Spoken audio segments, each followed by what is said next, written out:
बिस्मिल्लाहिर्रहमानिर्रहीम। नाज़रीन किराम, अस्सलामु अलैकुम वरहमतुल्लाहि वबरकातुहू। उम्मीद करता हूँ कि आप सब बखैर और आफियत होंगे। आज की इस वीडियो में मैं आपको बहुत ही ज़बरदस्त एक वाक़या सुनाने वाला हूँ।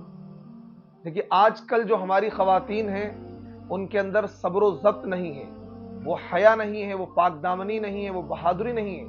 लेकिन एक वक्त ऐसा था, अल्लाह के नबी सल्लल्लाहु अलैहि वसल्लम के ज़माने में जो हमारी मुस्लिम माएँ थीं, जो बहनें थीं, उनके अंदर हया थी, उनके अंदर पाकदामनी थी, उनके अंदर शुजाअत थी, उनके अंदर बहादुरी थी, और वो इस्लाम पर मर मिटने का जज्बा रखती थी और अपने बच्चों को और अपनी औलादों को जज्बे जिहाद से सरशार करती थी। अपनी औलादों को वो जिहाद के मैदान के लिए भेजती थी।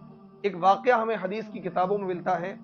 अबू दाऊद शरीफ की रिवायत है कि एक खातून है, उन्होंने अपने बेटे को नबी अलैहिस्सलाम के साथ एक गज़वे में, एक जंग में भेजा, और जब गज़वे से और जंग से तमाम सहाबा और नबी अलैहिस्सलाम वापस तशरीफ़ लाए तो उनका बेटा वापस नहीं आया। उन्होंने दरियाफ्त किया कि मेरे बेटे का क्या हाल है, मेरा बेटा क्यों नहीं आया? तो लोगों ने बताया कि आपका बेटा शहीद हो गया है, आपका बेटा जामे शहादत नोश कर गया है, दारे फ़ानी से दारे बका की तरफ चला गया है और अल्लाह से उसने मुलाकात कर ली है। लेकिन आप इस औरत का ये सब्र देखिए, ये ज़ब्त देखिए कि इस औरत ने किसी भी तरह का कोई वावेला नहीं किया, कोई हंगामा आराई नहीं की, कोई सीने को नहीं कूटा और न ही नोहा किया, बल्कि बड़े ही इत्मीनान के साथ, बड़े ही अदब व एहतराम के साथ नबी अलैहिस्सलाम की खिदमत में हाजिर हुई और नबी अलैहिस्सलाम से अपने बेटे की हालत दरियाफ्त की और वहां से वापस आ गई। लोगों ने इनसे पूछा कि जब तुम्हें अपने बेटे की शहादत की खबर मिली तो हमने तुम्हारे अंदर बड़ा ही सब्र देखा, बड़ा ही ज़ब्त देखा और बड़ा ही हमने सब्र व तहम्मुल तुम्हारे अंदर देखा। किसी का बेटा अगर शहीद हो जाता आज के दौर में तो आजकल की औरतें सीना कूटने लगती, अपने बालों को नोचने लगती, अपने चेहरे को नोचने लगती, तरह तरह से वो नोहाबाजी करती। लेकिन उन खातून ने, जब उनको पता लगा कि उनका बेटा शहीद हुआ है, वो घर से निकली, अदब व एहतराम के साथ निकली, चेहरे पर नकाब डाला और बाकायदा पर्दे के दायरे में रहकर उन्होंने नबी अलैहिस्सलाम से मुलाकात की।